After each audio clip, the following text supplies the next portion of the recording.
dans le trou, qui était d'ailleurs à peine un trou, plutôt un creux, une dépression. Elle avait appris depuis longtemps à laisser ses affects de côté. Mais il faut bien reconnaître qu'il y avait quelque chose de poignant dans le spectacle de cette femme qui semblait s'être endormie tout habillée sur le sable après une nuit de fête. Elle portait encore son manteau d'hiver sur un gros pull et un jean. De chaudes bottines en daim aux pieds, des gants de laine, de grandes boucles d'oreilles, une touche de rouge à lèvres. Dans la lueur acide des projecteurs, son visage tourné vers le ciel vide était très pâle, crayeux. Le brouillard dérivait autour d'elle comme la fumée d'un feu de camp. Elle avait les cheveux propres, brillants, les ongles peints, comme les autres. On aurait dit qu'elle allait se réveiller sans délai. Ça ne risquait pas. Pas avec cette paire de ciseaux plantés dans son cou à hauteur de la carotide. Arias et Lucia reconnurent aussi le petit ami, le rosaire, les 3 têtes d'ail posées soigneusement à ses côtés. Le même rituel à chaque fois. Ils savaient ce que la présence de ces objets signifiait. On le leur avait expliqué. El aire, l'air. Avant de débarquer en Galice, Lucia ignorait le sens qu'on donnait ici à ce mot. Pas le sergent Arias, qui y avait de la famille du côté maternel. Elle avait découvert à sa grande stupeur qu'un nombre étonnant de Galiciens croyaient en lui. El aire, l'air, que d'autres appelaient l'ombre ou le petit mal. Pas exactement une maladie, ni tout à fait le mauvais œil. Plutôt une forme de mal-être, une fatigue, un poids invisible sur vos épaules, qui vous tirait vers le bas, vous vidait de vos forces, de votre énergie. Quand on avait l'air, on se traînait, on nourrissait des idées noires, on n'avait plus goût à rien.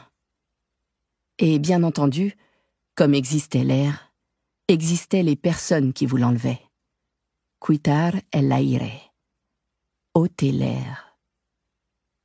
Il y avait en Galice des femmes, âgées pour la plupart, qui se transmettaient cet art de génération en génération. Des femmes que tout le monde connaissait dans les villages, et que beaucoup visitaient, en secret ou pas. Lucia s'étonna que la presse ne fût pas encore là. Lorsque 3 jeunes femmes sont enlevées à quelques semaines d'intervalle, et que leurs corps sont retrouvés quelques jours après, les journalistes déferlent en général comme les festivaliers au Burning Man, et oublient toute forme de retenue et de décence. Il fallait croire que les ambulanciers arrivaient sur place en premier, et le médecin qui avait constaté le décès avait été discret. Mais la presse ne tarderait pas. Il disposait de très peu de temps. « Le légiste ?» demanda-t-elle. « En route. »« Qui a découvert le corps ?»« On n'en sait rien. On a reçu un appel anonyme. »« Homme ou femme ?»« Homme. »« Des témoins ?»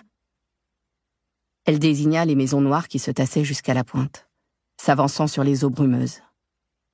L'île Tambo, ainsi que l'autre rive, avec ses grues et les installations de l'école navale, demeurait invisible. « On n'a pas encore commencé l'enquête de voisinage, » répondit l'OPJ de la Guardia Civile de Pontevedra. « Mais la plupart de ces maisons n'ouvrent qu'à la belle saison. » On était en janvier. La marée des touristes avait reflué et déserté la côte de Galice depuis longtemps. Elle jeta un regard à Arias qui le lui rendit en partie. Il était affecté d'un strabisme divergent. Un œil partant à droite, l'autre à gauche. Ça perturbait ses interlocuteurs, mais pas Lucia. Il comprit. Dans l'immédiat, il n'était d'aucune utilité sur la scène de crime. Il acquiesça d'un signe de tête, et ils quittèrent la plage pour se faufiler dans les ruelles. Partout, des oreos, ces greniers posés sur pilotis typiques du nord-ouest de l'Espagne. Combaro en comptait plus que tout autre village en Galice. Il y en avait même dans les jardins, où ils occupaient tout l'espace.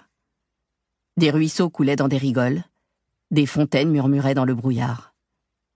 À part ça, c'était silencieux et vide.